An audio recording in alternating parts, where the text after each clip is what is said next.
Dá uma olhada nesse resumo de espermatogênese que explica como os espermatozoides se formam. Essa produção começa na puberdade, quando o rapaz tem lá pelos seus 13 anos, que é quando ele aumenta muito os níveis de testosterona, GH, LH e FSH, que são hormônios envolvidos no processo. Tudo acontece aqui no testículo, que fica dentro da bolsa escrotal, e lá dentro do testículo você tem umas estruturas chamadas túbulos seminíferos. São nesses túbulos seminíferos que a coisa toda vai acontecer. Aqui eu tenho um pedacinho desse túbulo seminífero desenhado, em corte transversal. Agora dá uma olhada nesse pedacinho aqui, eu vou ampliar para você. Isso daqui é esse pedacinho. Essa daqui é essa borda de fora aqui, mais de fora desse túbulo. E essa daqui é a borda mais de dentro aqui do túbulo seminífero. E é aqui que acontece a espermatogênese, bem na lateral desse túbulo aqui. Não é dentro do túbulo, é aqui na lateral, na carne mesmo desse túbulo, tá vendo? Bem aqui, colado na borda exterior do túbulo seminífero, você tem células germinativas primordiais, que alguns autores chamam de espermatogônia tipo A. Isso daqui se forma lá quando o menino ainda é um feto, lá na barriga da mãe. E ele nasce com um montão delas. Essas células são células tronco que dão origem às espermatogônias, que a gente já vai ver o que são, que alguns autores chamam de espermatogônia tipo B. A nível de vestibular, geralmente chama essa de espermatogônia e essas aqui de células germinativas primordiais. E essas células germinativas, elas estão representadas aqui. Elas são diploides, 2N, com 46 cromossomos. E até a puberdade, elas fazem mitose e originam uma nova célula diploide igualzinha a que deu origem. Então, cada espermatogônia tipo A, ou célula germinativa primordial, gera uma nova célula germinativa primordial igualzinha por mitose. E isso acontece até o início da puberdade. Iniciando-se a puberdade, essas células, elas fazem tanto mitose e viram novas células germinativas primordiais, quanto elas fazem mitose e geram um novo tipo de célula, uma célula que a gente chama de espermatogônia. E são essas espermatogônias que são responsáveis pela produção dos gametas. Você já notou que essas espermatogônias, seja ela tipo B ou tipo A, elas estão localizadas bem aqui na parte mais de fora do túbulo seminífero, bem aqui na bordinha dele, na bordinha de fora. E até a puberdade, essas células germinativas só se multiplicam por mitose, gerando uma nova célula germinativa. Essa fase é conhecida como fase de multiplicação. Então aqui, por fora desse túbulo seminífero,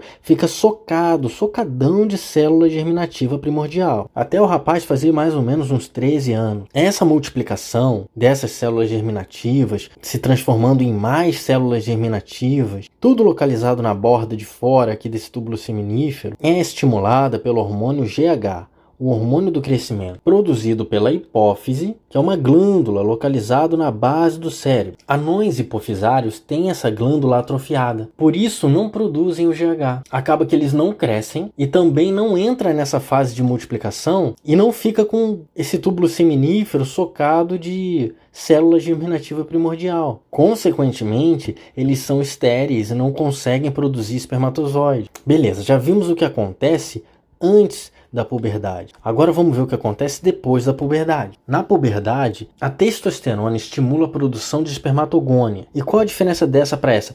Essa daqui, na verdade, é uma célula tronco, que é igualzinha à mãe, que é uma célula tronco. Essa daqui não é uma célula tronco, é uma espermatogônia, que vai dar origem a espermatozoides. Você vai ver mais adiante que uma dessa vai dar origem a 4 espermatozoides. E conforme o homem envelhece, a quantidade de gametas produzidas diminui, mas ele consegue produzir até o último dia de sua vida. Se você não é inscrito no canal, vai lá. Vamos ver o que acontece durante o processo. A primeira coisa que acontece é as espermatogônias, elas crescem de tamanho e ficam maiores e duplicam o seu DNA. Isso é conhecido como fase de crescimento. Na verdade, o que aconteceu é que ela finalizou a intérfase e a partir daqui recebe um novo nome de espermatócito primário, diploide, 2N, com 46 cromossomos. É nada mais nada menos que uma espermatogônia grandona. E daqui para cá ela duplica sim o material genético, mas ela mantém o número de cromossomos, que são 46 cromossomos. O que acontece é que aqui ela tem cromossomos assim, e aqui o espermatócito primário tem cromossomos assim. Ela duplica o seu material genético e elas viram cromátides irmãs. Isso daqui é um cromossomo e isso daqui é um cromossomo, porque elas estão ligadinhas. Eu sei que são 2 DNAs. Aqui são 2 DNAs, mas é um cromossomo só, porque elas estão ligadinhas. O espermatócito primário finalmente faz a meiose 1. E o que a meiose faz? Divide por 2 o número de cromossomos. Então eu tinha uma diploide, 2N, passa a ter uma haploide, N,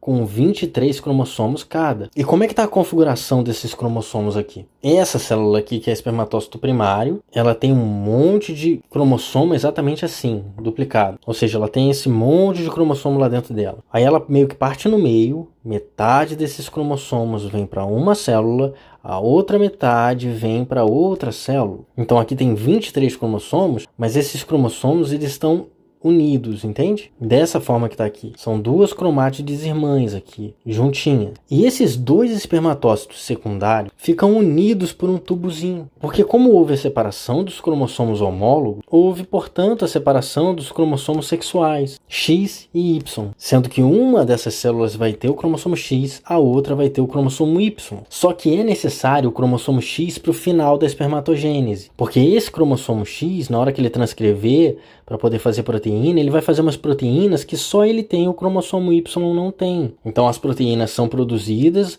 naquela célula que tem o cromossomo X e essas proteínas são enviadas por esse tubo para a célula que tem o cromossomo Y. Os espermatócitos secundários fazem meiose 2. E aquele cromossomo que estava desse jeito se separa e fica assim. E cada cromátide dessa vai para uma célula. Ocorre a separação das cromátides irmãs. Então um cromossomo que é assim, ele passa a ser assim. Na verdade, um desse que é assim, ele passa a ser 2 desse que é assim.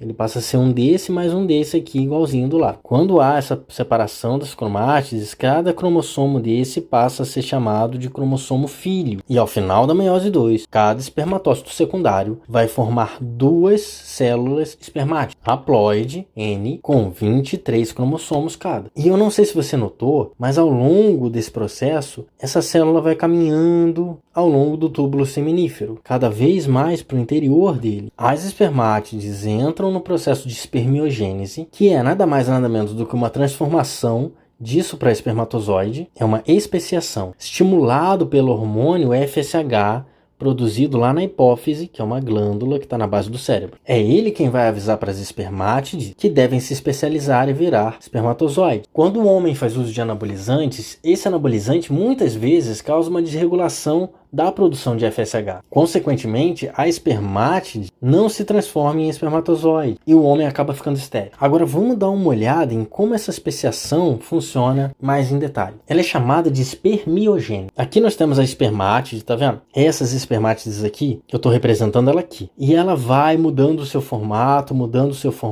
até ficar igual a um espermatozoide. Na verdade, virar um espermatozoide. O complexo de Golgi, ele migra para essa região aqui da cabeça e vira o acrossomo, que é essa região mais externa da cabeça, que é cheio de enzimas. Essas enzimas são para ajudar o espermatozoide a entrar no óvulo. As mitocôndrias, elas migram, elas vão migrando e vão ficando aqui nessa parte, bem aqui nessa parte, que é a peça intermediária. Elas são responsáveis por produzir o ATP. Os centríolos dessa célula ajudam a formar a cauda do espermatozoide, que é o flagelo, que fica balançando para lá e para cá e necessita de muita energia. Essa energia vem dessa peça intermediária na forma de ATP. As mitocôndrias fazem esse ATP e envia para a cauda. Agora, não confunda espermiogênese, que é esse processo que eu acabei de explicar, com espermatogênese, que é o processo inteiro de produção de gameta. O nome é bem parecido. Um detalhe, às vezes esse processo aqui falha e o espermatozoide fica com 2 cabeças ou fica com 2 flagelos. Se isso acontecer muito, o homem pode ficar estéril,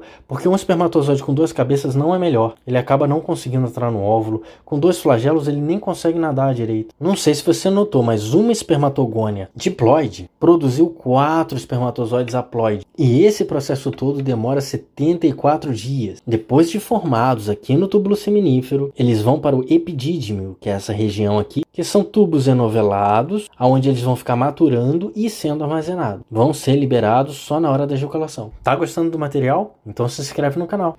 que fica de muito importante dessa aula? Que o FSH é produzido pela hipófise, que o FSH vai agir nas espermátides para diferenciação, para que elas virem espermatozoides. Que isso tudo aqui acontece no túbulo seminífero, não dentro dele, mas bem na parede dele mesmo. Que o GH estimula a mitose da espermatogônia tipo A, que depois de produzido, o espermatozoide vai para o epidídimo e fica armazenado lá. Que uma espermatogônia gera 4 espermátides, que vão gerar 4 espermatozoides, que aqui é diploide e aqui é haploide. Que o espermatócito primário é uma espermatogônia grandona. E que a partir da meiose 1, que o espermatócito primário faz meiose 1, que o espermatócito secundário faz meiose 2. E a partir da meiose 1, e o produto da meiose 1 já é uma célula haploide. E que o produto da meiose 2 é uma célula haploide também. Que quem faz o acrossomo é o complexo de Golgi da espermátide. Que a mitocôndria fica perto do flagelo, que é onde vai precisar de muita mitocôndria. É onde vai precisar de muito ATP,